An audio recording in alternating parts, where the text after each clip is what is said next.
আসসালামু আলাইকুম। ভুট্টা চাষ করেছেন এবং নতুন চাষ করেছেন, বুঝতে পারছেন না যে কখন ভুট্টার মোচার উপরের যে আগাটি আছে সেই আগাটি কাটতে হয় এবং আগাটি কেন কাটতে হয়, তার সুবিধাগুলো কি কি। 2 নম্বর হচ্ছে কখন ভুট্টা হারভেস্ট করতে হয়। এই বিষয়গুলো থাকছে আজকের এই ভিডিওতে। আশা করছি ভালো লাগবে। এই ব্যাপারে আপনি নতুন নতুন কৌশল সম্পর্কে জানতে পারবেন।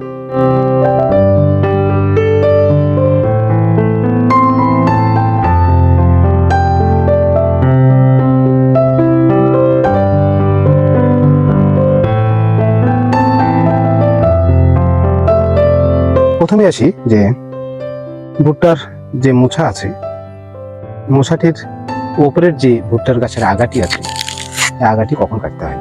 এই গাছটাতে দুটো মোছা হয়েছে, দেখুন এই যে মোছাটি সবুজ রঙের, এটিও সবুজ রঙের।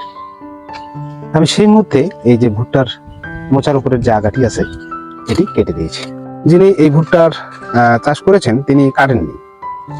হ্যাঁ, তো কেটে দিলে কি সুবিধা হয়, এই যে আগাটি যে কাটবেন কি কি সুবিধা হবে। এক, এই যে উপরের যে গাছের যে পাতাগুলো আছে এগুলো কিন্তু খুব ধারালো।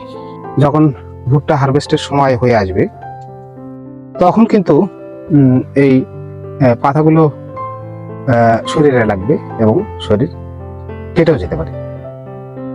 তাছাড়াও ভুট্টা হারভেস্ট করা খুবই কষ্টকর হয়ে দাঁড়ায় যদি আগাটি না কাটেন। এর ভেতর দিয়ে ঢোকা, হ্যাঁ, অথবা ভুট্টার মোছার মিসইউজও হতে পারে। আর একটি সুবিধা হচ্ছে যাদের গরু আছে, ধরেন আপনার গরু আছে, এই মোছার উপরের যে আগাটি আছে এটি আপনি কেটে গরুকে খাওয়াতে পারেন অথবা সাইলেজ করে সংরক্ষণ করতে পারেন।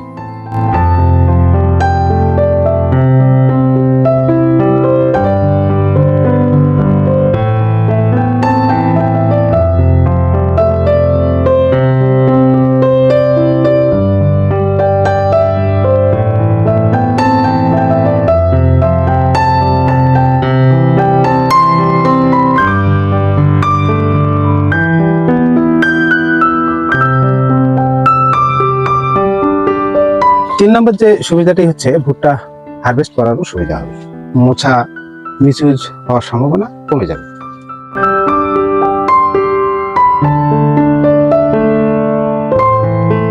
এখন দেখুন কখন হারভেস্ট করবেন, আমি দেখাচ্ছি।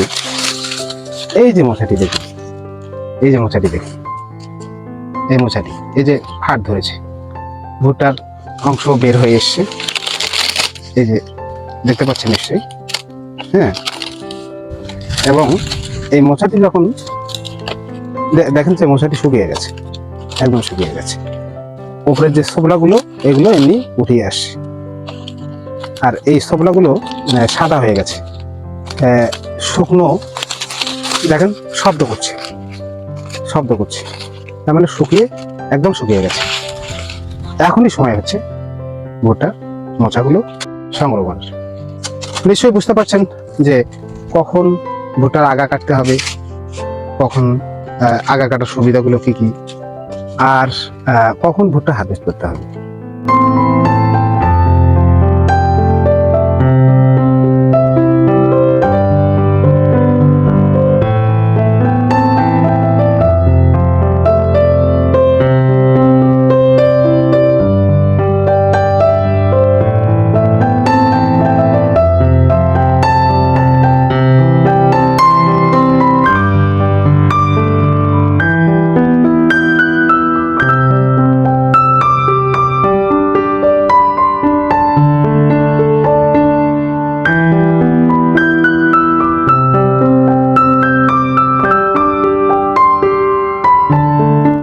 আশা করি আপনারা বুঝতে পেরেছেন।